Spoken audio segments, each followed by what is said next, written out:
Good morning. This is my final reflection video. Um, it's a little late. It was due last night, but I just felt the need to get to my classroom and really be able to show you maybe how I'm going to implement these this year. I wasn't able to necessarily show that in my initial submissions of my projects due to cleaning and things. My room was out of order for most of the summer, which made it difficult because I was on an extended contract and I had to work elsewhere. I wasn't able to get things done in my classroom like I wanted to this summer. But initially, with these YES projects, I had no idea what I wanted to do. I had no idea what route I wanted to take. And I really took some time and I sat down and I thought, um, what problems am I having specifically as a first year teacher? At first, I was thinking, oh, everybody has this type of issue, but I really wanted it to make it specific to me, where I teach, and maybe some of those growing pains that I'm having as a teacher with less than 5 years experience. Tomorrow is actually my first day of my 9-month contract. And so I'm up here just getting this video recorded and just getting some things done that I wasn't able to get done this summer. So my first YES project, I created the World of Agriculture bulletin board with different flags from different countries in Latin America and different commodities and how agriculture impacts those countries. Because as I've said in my reflections, we do have a large amount of English language learners, Latin Americans that are here in my school that are from Honduras, Guatemala, Mexico, and a lot of them have been here in America for less than a year. And this year I have 2 second-year English speaker classes, and my first 2 years teaching those classes were kind of a headache, and they were rough. But this year I feel like I've got a better game plan on how I can help those kids, one, learn English through agriculture, but also just teach them a little bit about where their food comes from, where their clothing comes from, because you would be surprised at where they live and where they're from, how much different their lifestyles and the knowledge that they have before they get here to America. My second YES project was kind of just honestly a filler. I wasn't sure what I wanted to do, and I know everybody has trouble with cell phones, but I have a really hard time with cell phones. And my admin, there's no set in stone cell phone policy in our school, but what they want us to do, and I'm going to flip the camera around. I guess I cannot flip the camera around, so I'm just going to carry my phone this way. So this is what we normally do. That's a pocket holder. The kids are supposed to put their phone in that pocket holder, but I can't make a kid take a phone out of their pocket or out of their backpack to put into that pocket holder. So I never know really and truly if they have their phone today, if they don't have their phone. This pocket holder does not work for me. It never has. I've tried it, and my admin pushes it, and it just does not work. So this year, we're going to try the face down or in your pocket, face down or in your pocket. I'm treating it like a procedure, not necessarily a rule. Like I said in my reflection, these kids are already not willing to give up possession of their cell phone, so it's kind of highway robbery. I'm going to try to trick them into giving up the use of their cell phone to keep the possession of that phone when they weren't going to give me that anyway. So they're giving me something in return of something they already had. So I'm really going to hit this cell phone procedure really, really hard this year.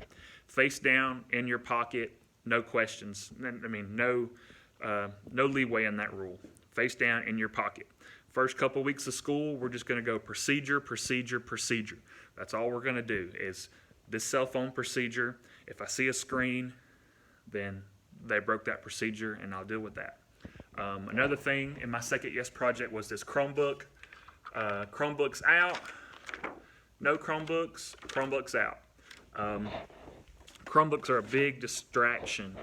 I found that, and that is going to kind of be my way to, if we're not using Chromebooks, if I'm lecturing, if we're taking notes, if we're doing something that doesn't involve the Chromebook, I don't want it on the desk. So that's kind of that. And then I'm going to kind of show you my bulletin board here. I've still got a few edits to do to that. And then this year, I didn't put it in my yes projects, but this year what I'm going to do, I've bought baskets and folders.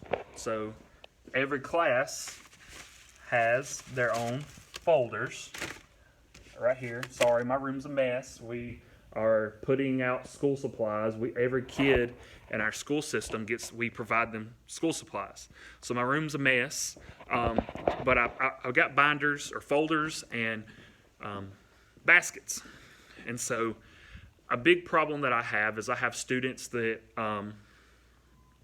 they don't bring backpacks. They don't bring binders. They don't come to class prepared. So the first week or two of school, which starts next week, it's going to be all about procedure. The procedure this year is everybody's going to be in assigned seats, alphabetical order. And in this basket, they all have a folder with their name on it in alphabetical order. The folders will be preloaded with notes or the activity or whatever we're going to do for the day. And when class starts, I'll put the basket on the front desk, and they're going to pass the basket back, grab their folder out, and we're going to get to work. Well, at the end of class, the last person, when it's time to put up, they're going to go in reverse, and they're going to put their folders back up, all the way back up to the front, and then I'll switch the baskets out between classes. I'm really going to try that to try and negate a lot of organizational issues that kids have, really just trying to teach them to be organized, to be prepared for class, and I'm really just going to try to hit procedure this year. That's my biggest plan. As far as the prompt for this assignment, how has it changed the culture of my classroom? It hasn't yet. But I think it's going to. And I'm a big believer in the Pygmalion effect versus the Golem effect, something I learned in my undergrad. So the Pygmalion effect, setting my expectations high, and my outcomes are going to be high. But if the Golem effect, if I set my expectations low, I'm going to have low outcomes. And so I go in every year, and it's kind of my downfall as a young teacher. I think my expectations are too high sometimes, but this year I'm coming in with the expectation of changing the culture of organizational skills, because in my 2 years of teaching, kids are not organized, and they're not taught organization. They are set up for, I think, this is me chasing a rabbit, but I think us providing them school supplies is a great thing. But these kids have 8 periods a day, and we give them 4 binders for 8 classes. I'm not a fan of 2 classes per binder or 3 classes per binder. I think that's setting them up for failure. I think we should give them 1 binder per class and teach them to be organized and teach them procedure. And I just feel like we set them up for failure by giving them just a few binders for 8 classes. But that's just how I think. That's how I feel about it. So no attitudes have been changed yet, or no culture in my classroom has been changed yet. But I'm very much looking forward to this year. My first year teaching was a disaster. It was a big disaster. I taught through my planning period. It was just, I almost considered not coming back. This past year, my second year teaching was better. And then this year, going into my 3rd year, this is going to be the best year yet. Another thing, I've tried to do notebook checks the last 2 years, and notebook checks just hadn't worked. So I think with these little folders that I'm going to pass out every day and bring back in.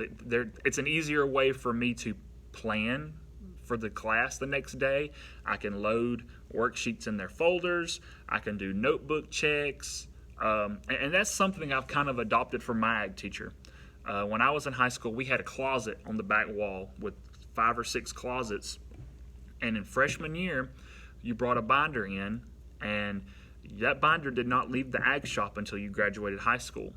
And so you had 3 or 4 years of ag notes in one binder. And that's kind of hard to do here. We've got 5 teachers in the ag department. We're the largest chapter with 1,000 kids, 1,000 members. And so it's hard I don't have the space for that. And so the folders and the baskets kind of my way of adopting what my ag teacher did with me. And at the end of the year, if the kids want the baskets or the folders, they can have that, and they'll have notes for the rest of their life. And that's really the goal for that, is taking everything that we do. Like this year, I'm teaching intermediate agri-science. We're going to do some construction, some plumbing, some electrical. And they're going to have these notes for the rest of their lives. If it's organized and they see that it's useful, they'll hold on to that folder forever. So that's the goal there. I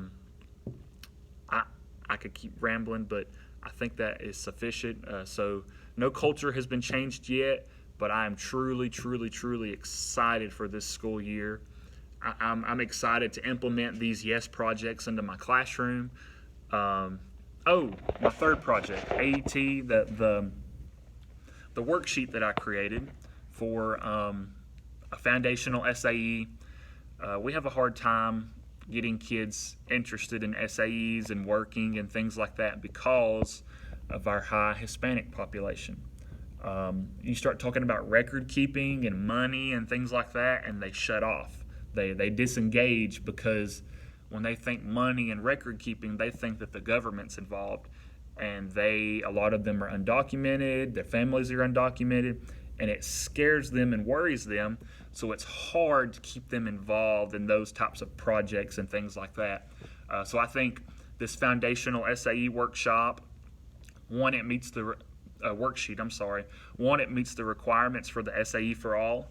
Every kid in my class will have a foundational SAE logged into AET to build off of. And that's something this summer I've done a lot of professional development with AET.